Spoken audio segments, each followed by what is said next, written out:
अवलंबून असतात, त्यांचं करिअर जे आहे त्याच्यावरती डिपेंडेंट असतं. आणि मला वाटतं आता सर्व काळजी घेऊन नीटचे पेपर जे आहेत या ठिकाणी होतील.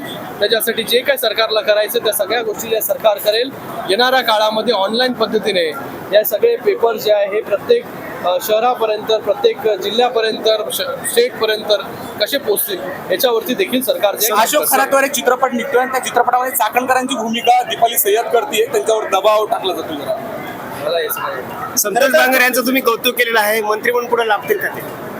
हा सगळा निर्णय जो आहे तो शिंदे साहेब घेतात. आणि मी तुम्हाला सांगितलं, योग्य व्यक्तीचा सन्मान जो आहे तो योग्य वेळी त्या ठिकाणी होत असतो.